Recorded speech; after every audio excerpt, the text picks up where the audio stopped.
Hello नमस्कार, कैसे हो आप सब। एसवीसीसी क्लासेस में आपका एक बार फिर से स्वागत है। आज हमारी नंबर सिस्टम की 7वीं क्लास है। 6 क्लास हम कर चुके हैं और उनको यूट्यूब पे अपलोड भी कर चुके हैं। अगर आपने उनको नहीं देखा तो आप उनको जाके देखिए। हमने बिल्कुल स्टार्टिंग से चैप्टर को उठाया और 6 वीडियो में किए। आज हमारी 7वीं वीडियो है जिसमें हम 7वें टाइप के बारे में पढ़ेंगे। अभाज्य गुणनखंडों की संख्या कैसे निकालते हैं, सम गुणनखंडों की संख्या कैसे निकालते हैं, विषम गुणनखंडों की संख्या और कुल गुणनखंडों की संख्या। आज हम इन सब के बारे में पढ़ेंगे। ठीक है, तो ज़्यादा टाइम वेस्ट ना करते हुए चलो हमारी क्लास को स्टार्ट करते हैं। देखिए भाई, आज की क्लास में हम इन 4 टाइपों के बारे में पढ़ेंगे, जिसमें जो है कुल गुणनखंडों की संख्या या भाजकों की संख्या, सम गुणनखंडों की या भाजकों की संख्या क्या होती है, विषम गुणनखंडों की या भाजकों की संख्या क्या होती है, और अभाज्य गुणनखंडों की संख्या या भाजकों की संख्या क्या होती है। ठीक है, देखिए अगर मैं आपको बोल दूं कि 100 के कुल भाजकों या गुणनखंडों की संख्या बताइए, सम गुणनखंडों की संख्या बताइए, विषम या अभाज्य गुणनखंडों की संख्या, तो इसको कैसे निकालते हैं देखिए बिल्कुल ध्यान से समझिए। हम क्या करते हैं, सबसे पहले हम 100 को गुणनखंडों में तोड़ लेते हैं, अभाज्य गुणनखंडों में। देखिए कैसे, जैसे हम एलसीएम लेते हैं वैसे हम इसको क्या कर लेंगे, अभाज्य गुणनखंडों में तोड़ लेंगे। जैसे हमने पहले 2 से स्टार्ट किया, 50 पे टूट गया, फिर मैंने 2 से चलाया 25, फिर मैंने 5 से चलाया 5 और फिर मैंने 5 से चलाया 1। ठीक है, तो 2 के गुणनखंड कितने हो जाएंगे हमारे, 2 गुणा में 2 गुणा में 5 गुणा में 5। ठीक है, 2 गुणा 2 को मैं क्या लिख सकता हूं, 2 का स्क्वायर। ठीक है, और 5 गुणा 5 को मैं लिख सकता हूं 5 की पावर 2 या 5 का स्क्वायर। क्लियर। अब देखिए, अगर आपसे पूछता है कुल गुणनखंडों की संख्या, कुल गुणनखंडों की संख्या, तो हम क्या करते हैं, कुल गुणनखंडों की संख्या निकालने के लिए हम क्या करेंगे, आपके पास जितनी भी संख्याओं की पावर है ना, उन सभी पावर में 1 प्लस करेंगे और मल्टीप्लाई करेंगे। जैसे 2 की पावर 2 है तो 2 में मैंने 1 प्लस किया, ठीक है, और मल्टीप्लाई कर दिया। 2 की पावर 2 है, इसको भी मैंने क्या किया, 1 प्लस किया और मल्टीप्लाई कर दिया। ठीक है, तो यहाँ पे कितना हो जाएगा 3 और यहाँ पे भी कितना हो जाएगा 3, तो टोटल कितना हो गया 9। तो 100 के कुल गुणनखंडों की संख्या कितनी होगी आपकी, 9 होगी। ठीक है, समझ में आया कैसे किया। हमने क्या किया, हमने हमारे जो गुणनखंड थे और जो उनकी पावर थी, अगर आपको कुल गुणनखंडों की संख्या निकालनी है तो क्या करेंगे, पावर में 1 जोड़ देंगे, ऐसे ही यहाँ पे पावर में 1 जोड़ देंगे और उनको क्या कर देंगे, मल्टीप्लाई कर देंगे। मल्टीप्लाई करने के बाद, गुणा करने के बाद जो भी आएगा वही आपकी क्या होगी, गुणनखंडों की संख्या होगी, कुल गुणनखंडों की संख्या। अगर आपसे पूछता है सम गुणनखंडों की संख्या क्या है, तो देखिए सम कैसे निकलते हैं। जब भी आपसे सम की बात करता है तो आपके पास जितने भी गुणनखंड हैं उनमें हम ये देखेंगे कि सम संख्या कौन सी है। सम संख्या की पावर को सेम रखेंगे जैसी है, और जो बाकी बची हुई पावर है उनमें 1 प्लस करके मल्टीप्लाई कर देंगे। जैसे यहाँ अगर आपसे पूछता है सम, तो देखिए सम कैसे निकलता है। जैसे यहाँ पे 2 क्या है, एक सम संख्या है, इवन नंबर है, तो 2 की पावर हम सिर्फ 2 ही रखेंगे, इसमें कुछ भी ऐड नहीं करेंगे, और बच गया क्या आपका 5, तो 5 की पावर कितनी है 2, तो 5 की पावर 2 में क्या करेंगे, 1 प्लस कर देंगे। ठीक है, और अब इसको मल्टीप्लाई कर देंगे, तो 2 गुणा में 3, तो कितनी आ जाएगी 6। ठीक है, तो 100 में सम गुणनखंडों की संख्या कितनी आपकी 6 है। समझ में आया। देखिए, तो सम गुणनखंडों की संख्या कितनी आ गई आपकी 6 आ गई निकल के। अगर आपसे पूछता है विषम गुणनखंडों की संख्या, तो देखिए हम यहाँ से विषम गुणनखंड निकाल सकते हैं। अगर आपके पास टोटल गुणनखंड कितने हैं 9 है और उनमें सम कितने हैं 6 हैं, तो विषम कितने बचेंगे 3 बचेंगे। हम क्या कर देंगे, टोटल में से सम को लेस कर देंगे तो हमारा क्या बच जाएगा, विषम बच जाएगा। ठीक है, विषम गुणनखंडों की संख्या आप यहाँ से भी निकाल सकते हो। विषम गुणनखंडों की संख्या देखिए कैसे निकलेगी। हम क्या करते हैं, अगर आपको निकालना है विषम गुणनखंडों की संख्या, देखिए विषम गुणनखंडों की संख्या कैसे निकलती है? अगर आपसे विषम बोलता है ना तो उसमें सम का कोई काम नहीं है, तो जो भी सम संख्या होगी हम उसको क्या कर देंगे, हटा देंगे, और जो आपकी बचेगी उसकी पावर में 1 जोड़ देंगे, ठीक है, और मल्टीप्लाई कर देंगे पावर्स को। जैसे यहाँ पे आपको विषम निकालना है तो 2 तो एक सम है, तो क्या करेंगे, सम को हटा देंगे, ठीक है। अब उसके बाद क्या करना है हमको, जो भी संख्याएं बचती है, जैसे 5 की पावर 2 है तो 5 की पावर में क्या करेंगे, 1 जोड़ देंगे, ठीक है, तो कितना हो गया आपका 3, तो वही आएगा आपका निकल के गुणनखंडों की संख्या 3। अगर यहाँ पे 7 होता, 7 की पावर 2, तो इसको भी क्या करते, 2 की पावर 2, 5 की पावर 2 में 1 जोड़ दिया, 3 हो गया। ऐसे ही यहाँ पे 7 की पावर 2 में 1 जोड़ दिया, 3 होगा, तब कितने हो जाएंगे आपके, 9 हो जाएंगे, ठीक है। तो बाकी जितनी भी संख्याएं बचेंगी उनकी पावर में 1 जोड़ के मल्टीप्लाई कर देंगे, और जो सम संख्याएं होंगी उनकी पावर नहीं लेंगे, ठीक है, उनको उठाएंगे ही नहीं, क्योंकि अगर आपसे विषम पूछ लिया तो सम का उसमें कोई काम नहीं है। समझ में आ रहे हैं ना, ठीक है, बिल्कुल ध्यान से समझना है, बिल्कुल इजी क्वेश्चन है। अगर आपसे पूछ ले अभाज्य, ठीक है, ये सबसे इंपॉर्टेंट है, अभाज्य गुणनखंड सबसे ज्यादा पूछता आपसे एग्जाम में। देखिए, अगर आपसे पूछ ले अभाज्य गुणनखंड तो वो कैसे निकलेगा आपका। जैसे यहाँ पे क्या है आपका, 2 की पावर 2 गुणा में 5 की पावर 2, ठीक है। तो अभाज्य गुणनखंड जब भी पूछता है तो सबसे पहले जो आपके बेस होंगे ना, वो सारे के सारे क्या होंगे, एक अभाज्य संख्या होंगे, ठीक है। और सभी को हम जो बेस है उनको अभाज्य संख्या में चेंज करेंगे, अगर नहीं है तो, और जो उनकी पावर है उनको क्या कर देंगे, प्लस कर देंगे, ठीक है। तो देखिए, जैसे यहाँ पे 2 है, 2 एक क्या है, अभाज्य संख्या है, और ऐसे ही यहाँ पे 2 क्या है, 5 क्या है, एक अभाज्य संख्या है। तो दोनों क्या है, अभाज्य संख्याएं हैं, तो दोनों की जो पावर है उनको क्या कर देते हैं, प्लस कर देते हैं। सिर्फ 2 और 2 कितना हो जाएगा आपका, 4 हो जाएगा, ठीक है। यही आपकी क्या निकल के आ जाएगी, अभाज्य गुणनखंडों की संख्या, ठीक है। तो 100 में कुल गुणनखंडों की संख्या कितनी आपकी, 9, सम गुणनखंडों की संख्या 6, विषम गुणनखंडों की संख्या 3, अभाज्य गुणनखंडों की संख्या कितनी आ जाएगी आपकी, 4, ठीक है। समझ में आया? कुछ भी आपको समझ में नहीं आता तो आप एक बार दोबारा से रिवाइंड करके वीडियो को देख सकते हो, ठीक है। एक और क्वेश्चन लेते हैं और ये सारी चीजें फिर से निकालते हैं ताकि आपकी समझ में आए। 420 के सभी गुणनखंडों की संख्या, सम, विषम और अभाज्य गुणनखंडों की संख्या क्या होगी। देखिए, सबसे पहले तो हम क्या करते हैं, 420 के टुकड़े करते हैं। 2 से किया 210, फिर 2 से किया 105, फिर 3 से किया 35, फिर 5 से किया 7, और फिर 7 से किया 1, ठीक है। इस तरह से हमने क्या किया, 420 के टुकड़े कर लिए। अब देखिए, 2 गुणा में 2 को मैं क्या लिख सकता हूँ, 2 की पावर 2, गुणा में 3 है तो 3 की पावर 1, गुणा में 5 की पावर 1, और गुणा में 7 की पावर 1, ठीक है। इस तरह से हमने क्या किया, 420 के टुकड़े कर लिए। क्लियर?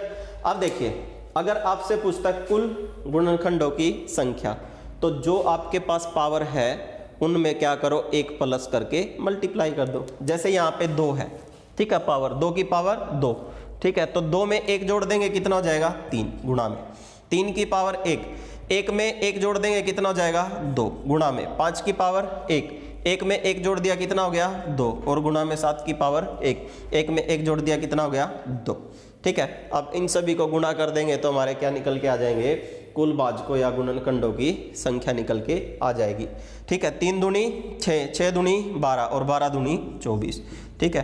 तो कुल गुणनखंडों की संख्या कितनी आपकी, 24, ठीक है। तो यहाँ पे आपके कुल गुणनखंड कितने हो जाएंगे, आपके 24, ठीक। अब अगर आपसे पूछ ले सम गुणनखंडों की संख्या बताइए, अगर आपसे सम गुणनखंडों की संख्या पूछ लेता है तो क्या करेंगे, जो सम संख्या की पावर है उसको तो हम रखेंगे सेम, और जो बाकी बचेंगे उनमें क्या करेंगे, फिर से 1 जोड़ के मल्टीप्लाई कर देंगे। देखिए, यहाँ पे आपकी सम संख्या कितनी है, दो की पावर कितनी है यहाँ पे 2। तो इस 2 को हम क्या करेंगे, सेम ऐसे का ऐसे उठा के रखेंगे और बाकियों में क्या कर देंगे, एक एक जोड़ के मल्टीप्लाई कर देंगे। 3 की पावर 1 है तो 1 में 1 जोड़ दिया 2, यहाँ पे 1 में 1 जोड़ दिया 2 और यहाँ पे 1 में 1 जोड़ दिया 2। ठीक है, 1 2 3 4 तो कितना हो गया 16। ठीक है, तो सम भाजकों या गुणनखंडों की संख्या टोटल कितनी हो जाएगी आपकी 16। अगर आपसे भी सम पूछता है तो 24 में से 16 को लेस कर देंगे, कितना हो जाएगा आपका 8 हो जाएगा। सॉरी, अगर यहाँ से आपको विषम निकालने हैं तो अगर विषम निकालने हैं तो हम क्या कर देंगे, सम को खत्म कर देंगे, बाकी जो बचेगा उनमें क्या करेंगे, एक एक जोड़ के फिर से मल्टीप्लाई कर देंगे। 1 में 1 जोड़ दिया 2 गुणा 1 में 1 जोड़ दिया 2 और गुणा 1 में 1 जोड़ दिया 2, वही आएगा आपका निकल के कितना 8। ठीक है, 24 में से 16 गए 8, या यहाँ से भी आप निकाल सकते हो 8। और अगर आपसे पूछता है अभाज्य गुणनखंड, ठीक है, तो वो देखिए कैसे निकलेंगे। यहाँ पे क्या था, 2 की पावर 2, 3 की पावर 1, 5 की पावर 1 और 7 की पावर 1। ठीक है, अगर आपसे यहाँ से अभाज्य गुणनखंड पूछ ले तो क्या करना है, सभी के बेस क्या होने चाहिए आपके, एक प्राइम नंबर होना चाहिए। अभाज्य संख्या सभी क्या है, अभाज्य संख्या है। अगर आपकी सभी अभाज्य संख्या है तो जो पावर है उनको क्या कर देंगे, प्लस कर देंगे। 2 और 1 3 और 1 4 और 1 5, तो अभाज्य गुणनखंडों की संख्या कितनी हो जाएगी आपकी 5 हो जाएगी। ठीक है, अगर आपके सारे के सारे बेस क्या है, अभाज्य है, संख्याएं हैं या प्राइम नंबर है, तो सभी की पावर को क्या करना है, आपको प्लस करना है। ठीक है, जो भी आएगा जोड़ वही आपका क्या हो जाएगा, अभाज्य गुणनखंड हो जाएगा। क्लियर, समझ में आया।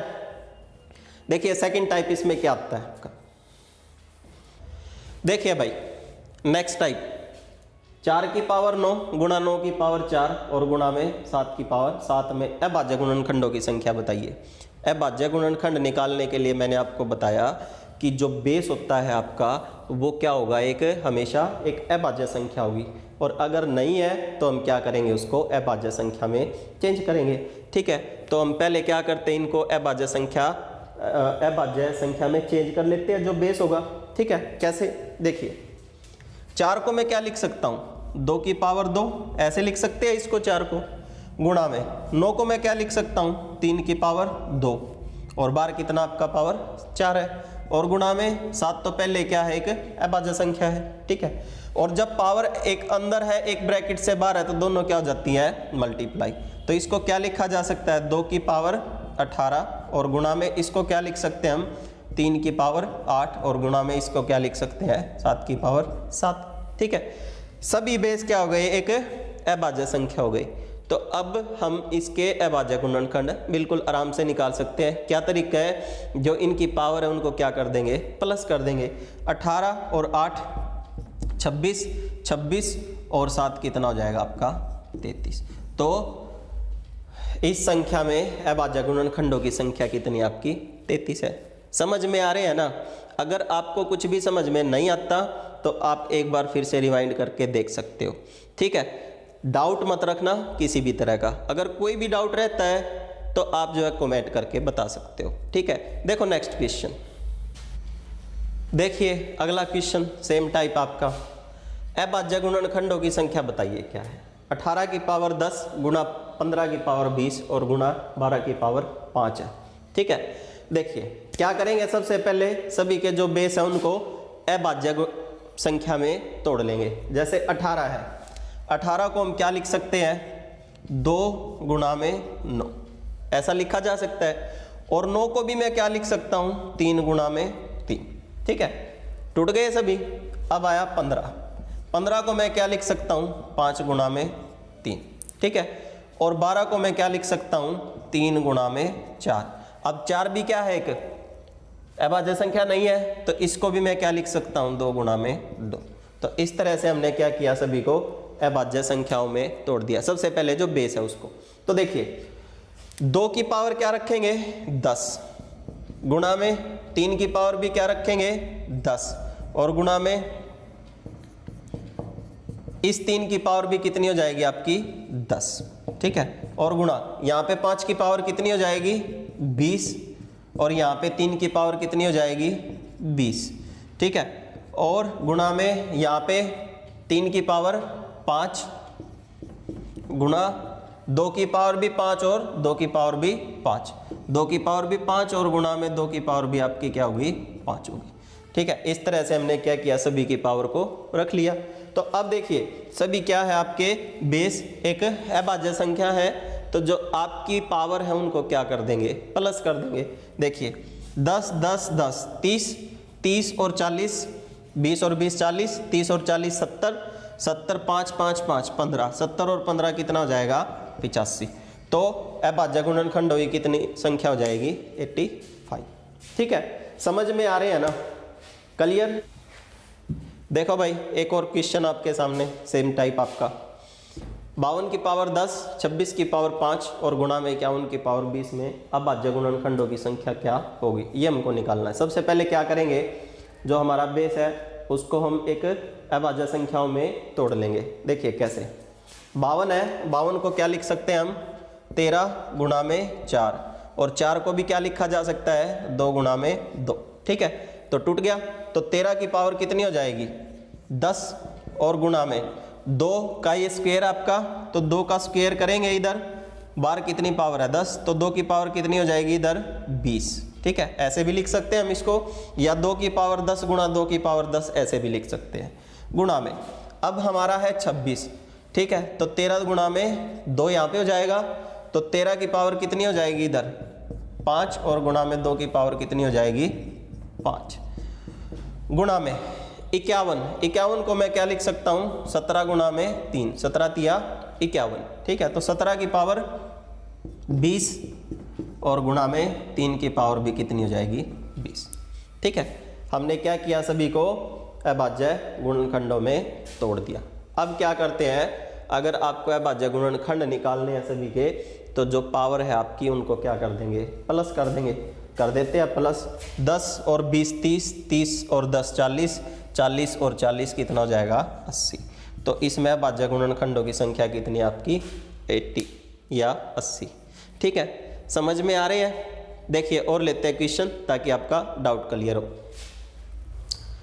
देखिए भाई 108 में अभाज्य गुणनखंडों की संख्या क्या होगी 108 में, तो क्या है हमारा तरीका, 108 को हम क्या कर लेंगे, पहले टुकड़ों में तोड़ लेंगे। 2 से स्टार्ट किया 5 4, फिर हमने 2 से किया 27, फिर 3 से किया 9, फिर 3 से किया 3 और फिर 3 से किया कितना बचा 1। ठीक है, तो हमारे 2 गुणा 2 को मैं क्या लिख सकता हूँ 2 की पावर 2 गुणा में 3 की पावर कितनी हो जाएगी 3।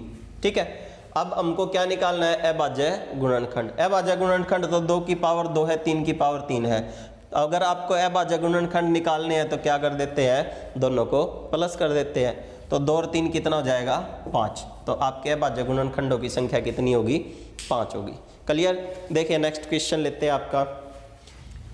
देखिए भाई नेक्स्ट क्वेश्चन है 150 में सम गुणनखंडों की संख्या क्या होगी। हमको क्या निकालना है, सम गुणनखंड या सम भाजकों की संख्या। तो सबसे पहला क्या काम है हमारा, हम क्या करेंगे, जो 150 है उसको टुकड़ों में तोड़ लेंगे, अभाज्य टुकड़ों में। देखिए कैसे, 2 से स्टार्ट किया 75 पे गया, फिर 3 से किया 25, फिर 5 से किया 5 और फिर क्या किया 5 से किया 1। ठीक है, तो टुकड़े कितने हो गए, 2 की पावर 1 गुणा में 3 की पावर 1 और गुणा में 5 की पावर 2। इसके बाद हमको क्या करना है, हम ये देखेंगे कि आपसे पूछा क्या गया है। उसने पूछा सम गुणनखंडों की संख्या क्या है। तो सम गुणनखंडों की संख्या जब निकालते हैं तो जो सम संख्या है उसकी पावर को तो हम रखते हैं सेम, और जो बाकी पावर बच जाएंगे उनमें 1 प्लस करके क्या करेंगे, गुणा कर देंगे। जैसे यहाँ पे 1 है तो 1 में 1 प्लस किया कितना हो गया 2, और यहाँ पे 1 में 2 में 1 प्लस किया तो कितना हो गया 3, तो टोटल कितना हो गया आपका 6। तो आपका 150 में सम गुणनखंडों की संख्या कितनी होगी 6 होगी। समझ में आया। तो ये था भाई आपका सम गुणनखंडों की संख्या, विषम गुणनखंडों की संख्या, कुल गुणनखंडों की संख्या और अभाज्य गुणनखंडों की संख्या कैसे निकालनी है। होप कि आपको सारी चीज़ें समझ में आई होंगी, और अगर आपको सारी चीज़ें समझ में आती है और हमारा वीडियो अच्छा लगता है तो आप वीडियो को लाइक कर दिया करो, ठीक है। कमेंट करके बताओ कोई भी डाउट है, और अगर चैनल को सब्सक्राइब नहीं किया तो आप चैनल को सब्सक्राइब भी कर सकते हो, ठीक है। बेल आइकन को प्रेस कर देना ताकि जब भी अगला वीडियो आए आपको नोटिफिकेशन मिल जाए, ठीक है। अगली वीडियो में हम मिलते हैं एक और नए टाइप के साथ, तब तक के लिए गुड बाय।